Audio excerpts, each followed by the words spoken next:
Le Conseil des ministres réuni ce mercredi sous la présidence du chef de l'État, le président de la République Alassane Ouattara, a adopté 5 projets de loi portant déclaration d'utilité publique de plusieurs parcelles de terrain.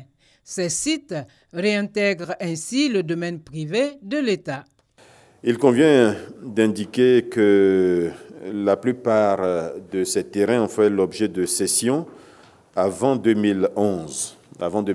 Et que dans certains cas, ces parcelles ou biens appartenant à l'État ont été vendus à des opérateurs privés à des prix dérisoires et dans des conditions opaques, mais surtout dans des conditions jugées très défavorables pour l'État de Côte d'Ivoire.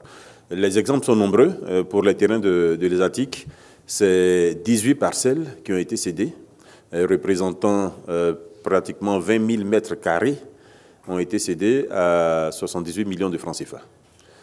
Le terrain de l'AIP, vous savez tous où l'AIP se situe, donc en plein plateau. Ce terrain a été vendu à un opérateur privé à 30 millions de francs CFA. Donc cela vous donne une idée de grosses anomalies qui se cachent derrière ces opérations. Les examens à grand tirage ont démarré mardi avec le certificat d'études primaires élémentaires, le CEPE.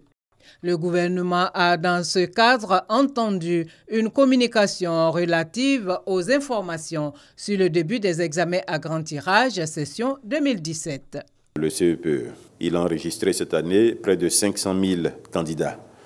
491 525 exactement, contre 447 000 en 2016. Les épreuves orales et écrites du BEPC se dérouleront du mercredi 7, aujourd'hui, au samedi 10, et du lundi 12 au vendredi 16. Et là, il s'agit d'un effectif de 355 000 candidats, contre 307 000 en 2016.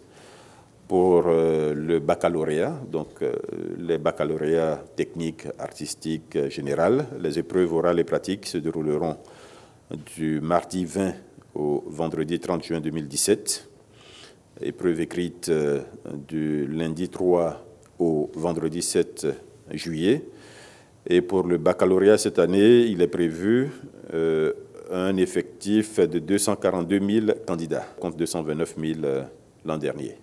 Pour couvrir les besoins de la sous-région ouest-africaine et mieux valoriser les produits biologiques, le Conseil a autorisé la création de la biobanque de l'Institut Pasteur de Côte d'Ivoire et de la biobanque régionale des pays de la CEDEAO.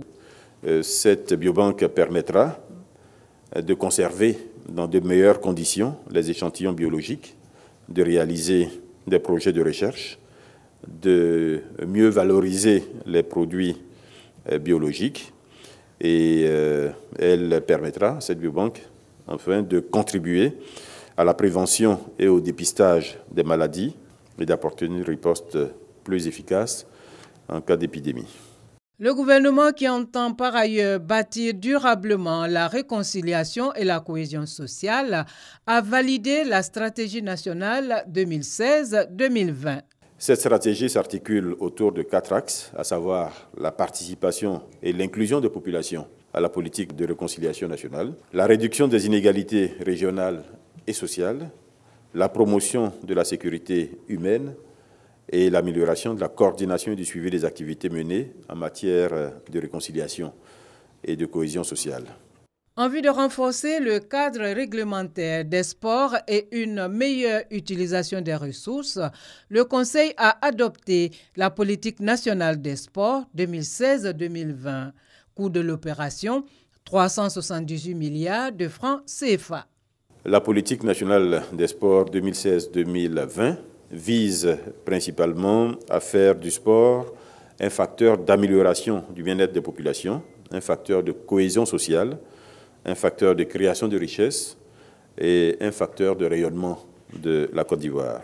Répondant aux préoccupations des journalistes, le porte-parole du gouvernement s'est prononcé sur l'acquisition par la Côte d'Ivoire d'hélicoptères de type Mi-24.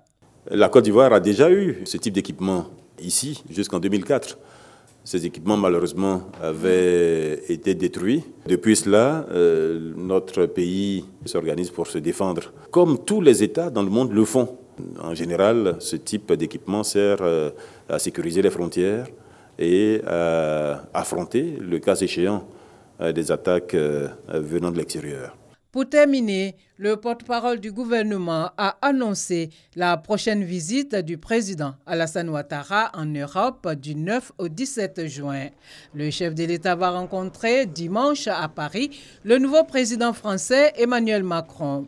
Il va ensuite prendre part au sommet du G20 à Berlin, en Allemagne, avant de faire une communication au Parlement européen à Strasbourg.